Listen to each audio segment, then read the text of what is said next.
Hey, what's up, everybody? It is your girl JoJo, and I'm coming to you.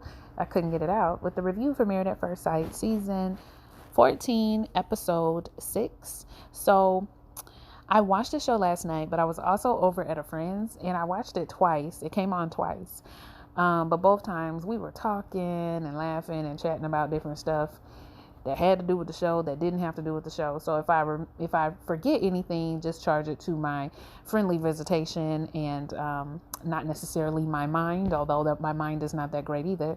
But yeah, there was no way I was watching it a third time. I ain't gonna hold you. I just wasn't watching it a third time. But I'm going to take a couple by couple instead of scene by scene, and then maybe we can kind of get through this a little bit quicker. So, Lindsey and Mark. So things seem to be better with Lindsey and Mark. They've solved the little tiff that they had on last episode when Mark said he wanted to slow things down. Again, you guys, I got where Mark was coming from, but it's hard to ask somebody to slow things down after you've slept with them, after you've already got married. It's like, where are we slowing things down to? But like I said last week, I know that a lot of Mark's problem has to do with Lindsey's public outburst, if you will, or the things that she says publicly, or the things that she chooses to handle publicly that really don't have to be a big deal. You guys, I just don't understand why I just can't get no quietness. I can't get no quietness. Sorry.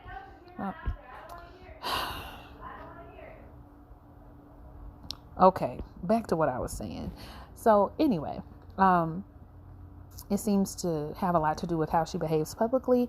So I think once they discuss that, and maybe she got to see where he was coming from, they're just in a better space. They're talking about how they want to raise their children. They're talking about growing their children up in the church, talking about religion, getting on the same page with that. They also go and get a couples massage because Mark needs to relieve some tension and some stress after finding out that he's having problems at home with his landlord. Now, this landlord has been like a mother figure to him, apparently, which is interesting.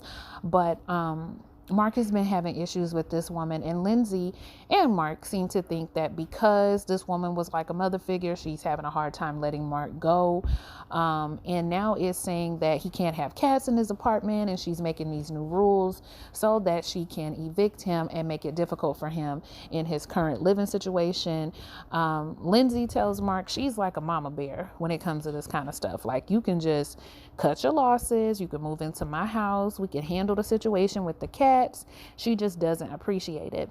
And what's good about the relationship between the two of them is that for every place that Mark is seemingly, I won't say weak, but areas where he won't necessarily always step up or stand up or be a little timid, Lindsey steps in to those areas very well and says what needs to be said.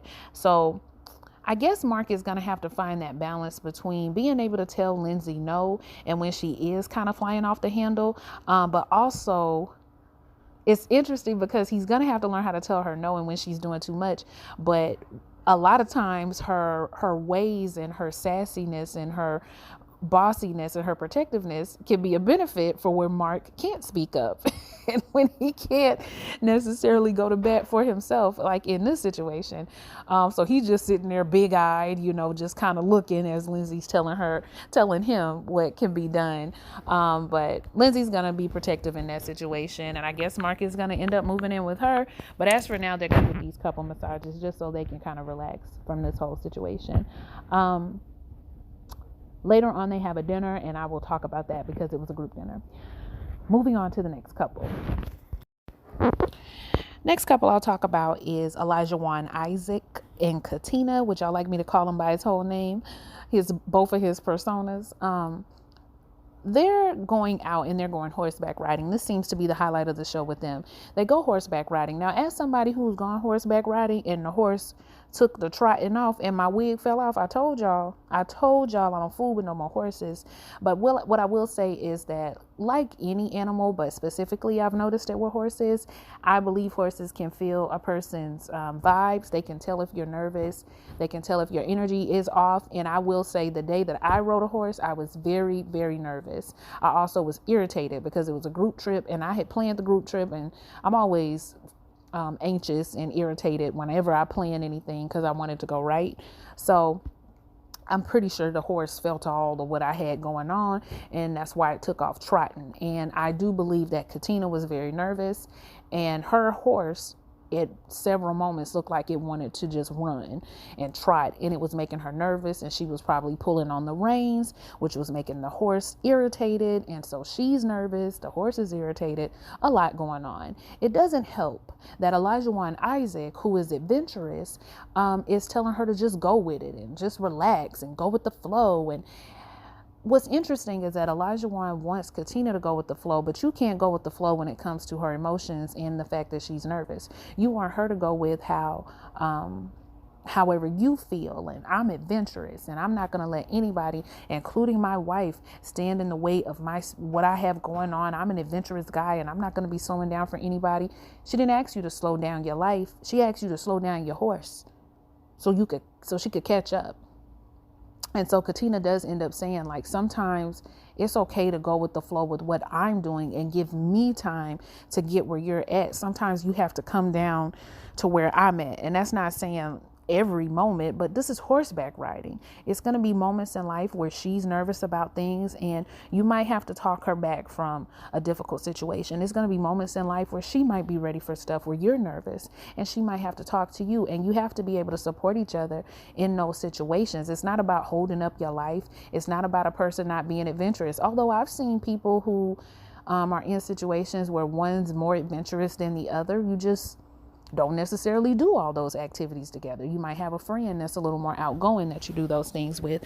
Doesn't mean that you and your spouse can't find things that you both love to do together. Horseback riding might not be it for both of you, but it doesn't mean there's not fun stuff you can do. I just am getting a little tired of him testing Katina and making it seem like she's being out of pocket. I think Katina's a sweet girl. She always has a smile on her face, even when she has to have difficult conversations. I mean, her tone, her energy, she just never comes off as like nasty or rude or off-putting. And that's something that a lot of men always say they want. So she is definitely giving it. And I'm not liking how Elijah Juan Isaac handles her at times, you know. So later on, they actually end up meeting up with Jasmina and Michael. It's like a little double date situation out on the beach. And they just talk about like their differences and how they got matched up and why they believe that they got matched up, which it's so hard to be alone here. But yeah, they start talking about how they may have gotten matched up and how they may have gotten together, and the similarities they have and also some of the differences they have. Elijah Juan again is talking about what, you know, the type of woman he likes, a woman that's gonna speak up and say stuff, especially when and I'm just like, I get all of that, but that doesn't mean you have to test her boundaries either. Jasmina and Michael are still having a lot of those communication issues. They do bring that up. I like the way that Michael's able to own the fact that he may be overthinking at times, or he may be creating something that's not really there. He also says he has to watch his tone and how he speaks about certain things. And so, you know, that was good. I do like the fact that he brought that up. I still stand on what I said last week. I too believe that Jasmina is also an overthinker. She just handles it a little bit differently than Michael. And when somebody does express themselves to you or expresses their feelings about something, I don't think it's okay for you to then turn around and say how they should think about it. But you guys can have dialogue and a conversation about it. So I felt like things got better with the two of them a little bit on this episode. So I guess I'll roll right into talking about them. Jasmina and Michael When I saw them on their outing, when they kind of were like, I guess it's like a hike situation and they were out, Michael was way more free spirited. So it was great to see him outdoors enjoying himself. And Jasmina also had loosened up a lot. They were having good conversation. It seems like they were having a little bit more fun with each other. And you guys do not know, I felt like I was almost about to shed a tear when I saw the two of them finally hug each other, because I felt like I really haven't seen them hug since the wedding. They might have, but I just don't remember seeing it. So when I saw the two of them share a hug and a kiss outside, it was really nice. I was like, oh, I'm seeing some affection. So that was cool. That was good. I enjoy seeing that. But what do you guys think about Jasmina and Michael? Do you feel like it's getting a little bit better? What do you feel as far as their feelings towards each other? How do you think their communication can get better? I love to know your thoughts. I know a lot of y'all were in discussion about it last week. So yeah, just let me know what you think. All right, so the next couple, Steve and Noy, not much with them. Every time I see Steve now, I think to myself, the word for today is job, J-O-B. First of the month, rent is due. You ain't got to worry about no dog. But yeah, when I look at Steve now, all I just think is jobless. I'm worried that I'm not worried that she's fallen, because it's good that she's fallen in love with him, but I'm just worried, like, I don't know. It's hard for me to fall for somebody, not to sound gold diggerish, but I'm just like, with the economy being the way it is, like, I need some stability in my life. I'm not going to hold you. I need some stability. And I don't care who it is. It could be my roommate, anybody that I'm having any type of living situation with, and they are jobless. That's going to make me nervous. It's going to make me very, very nervous. And it's probably going to put a little strain on a relationship for me. But I guess in Noy's mind, it's all just going to work itself out. But I would be very, very nervous about that. But they enjoying each other. They having a good time. There is a fish bite situation that goes on, so that kind of spoils a little bit of their date. But other than that, they wearing matching Cuban links and, showing up in Easter sherbet colors and just enjoying each other. So I guess it's really not too much to talk about with the two of them. They seem to be doing okay. Y'all can let me know, though, what you guys think about Steve and Noy. Do you understand what I'm saying about the whole job situation? Like, I think it's good to be optimistic, but I just I don't know, it just all just makes me a little nervous. Moving on to Chris and Alyssa, and I'm gonna talk about them for the remainder of the review, other than the group date that they had. The group date brought out a series of events. First, let's talk about the tennis matchup that they had. So they go to play tennis because, since Alyssa's not feeling Chris, it's best to just have activities with the two of them. So they go and they play a round of tennis. Now, during this tennis, things are going well. They seem to be getting along. Then Chris is like, you want to step over here and chat? And Alyssa is like, yeah. Like, she's just so... I don't know, y'all. She is just so irritated. So, okay, yeah. So anyway, they end up having their tennis date. As they begin to chat, Chris kind of starts to bring up the fact that he doesn't feel like Alyssa, he barely brought it up. Once Alyssa was saying that she went into her normal montage. She doesn't understand. She feels like they're not necessarily getting the experience. She's trying to kind of be in there. She's trying to still be a nice person and just kind of trying to deal with the basically, it was like I'm trying to play the hand I was dealt, pretty much. Like, I've been dealt a bad hand. We both have been failed. And Chris is kind of coming at it as like, I don't really know if you're giving this experience necessarily a chance. Like, if you're giving it the opportunity for us to be able to play any kind of hand. He barely gets into it. And all of a sudden, here she goes again. She wants to get up. She wants to walk away. She doesn't want to talk to him. She doesn't want to deal with him. She talks about how she doesn't appreciate it. She doesn't like him. She doesn't like the suggestions and all this other stuff. This happens more than once on the show. When they have their couple date, she does the same type of thing. She doesn't like the fact that anybody's suggesting that she's not doing what she needs to do. She's walking off from Chris again. She doesn't want to talk about it. And what Chris said last episode is ringing true. She believes that disagreement is disrespect, and it's so frustrating to watch. Now, whenever they meet separately with their loved ones and with other people on the show, it's like you're hearing two separate stories. Chris is talking about how he's in it, he's trying, but he just don't feel like she is feeling him like that. And it might have to do with the fact that maybe she doesn't find him attractive, but if it is that, then just say that. He was confused about it at first, but he doesn't really know because she won't say what it is. She won't just come out and say what it is. So he's talking to Lindsey and Mark, and Lindsey and Mark feel bad for him about the situation he's going through. His sister tells him, good boy, cut your losses. She ain't feeling you like that, and you need to move on. Like, who wants to keep doing this? And to hear Chris say at the table, if she's even 1% in, Chris, I don't want to hear you say that never again, no more. Okay? Never again, no more. I don't want to hear you say that because it sounds so defeated. It sounds so just not self-loathing, but it just diminishes who you are as a person.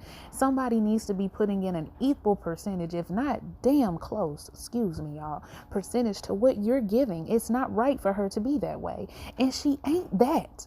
Now, I don't just go around calling people ugly, but I don't believe she's on the scale that she believes that she's on. She's giving me very much Katie. You remember I used to say that Katie has the behavior of a woman that's very beautiful in season 10? Let me keep going because I don't want to get disrespectful. So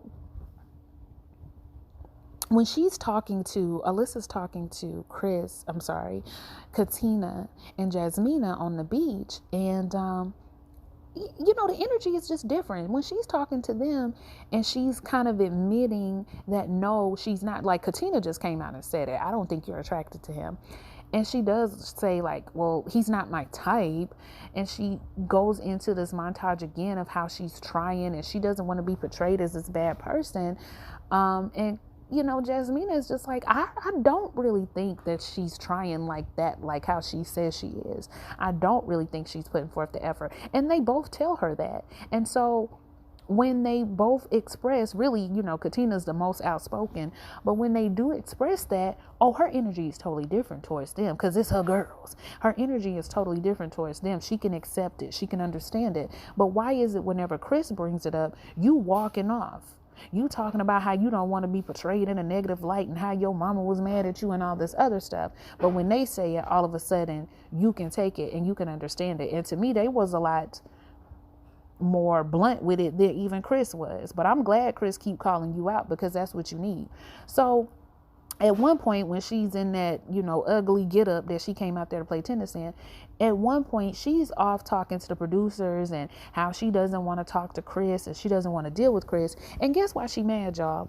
She mad because when the apartment was discussed, she says that when it's time to move into their apartments, because it's about time for them to do that, she thinks that her and Chris should split time up at the apartment rather than moving in together. And when Chris talks to her, Chris says to her, he's going to be moving in the apartment and I would like you to be there too, but that's not something. And she was like, well, obviously that's not something we can do. And Chris was like, exactly. But that doesn't mean that I'm not moving to the apartment. She's over to the side talking to the producers, kind of on a tip like, why does he think that he's going to move into the apartment and live there? It sounds like he already had his mind up. No, the producers had their mind up. Both of you have a right to the apartment to be there together. This is not, man, that black producer, when I tell you I was giving my life, he said, this is married at first sight, not single at first sight. Alyssa seems to want to move into the apartment at different times Okay, not live there together at separate times. And she whining, talking about, well, what if I want to be there like the other couples and the girls, they want to spend time together, and I'm not going to be able to do that because I'm not going to, no, you're not going to be able to do that because you made a choice not to be at the apartment. Chris has all the right to be at that apartment the entire time because he's still dedicated to the process. You aren't.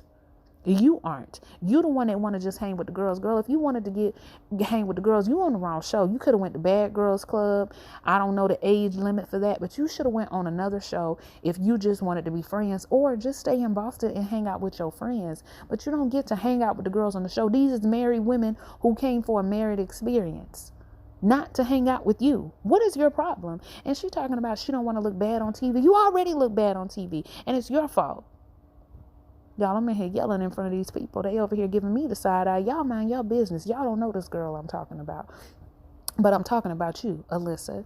And you look stupid, and you sound foolish, and you sound silly, and you look bad on TV, and it's not the production's fault, it's your fault. Now, do I think that Married at First Sight does things on purpose for ratings? Yes. Yes, I do think that happens.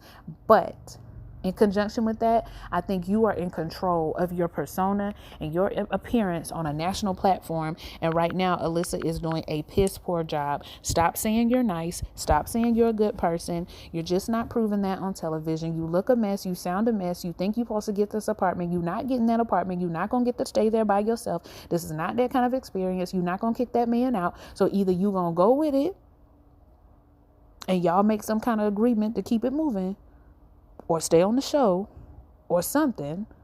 You either gonna talk, you won't even talk to him to figure nothing out. Either you gonna do it, or you're not gonna do it. And that's gonna be it. I'm done. Y'all like, comment, and subscribe. Let me know what you thought about everything. And I'll see y'all for the next one. Bye.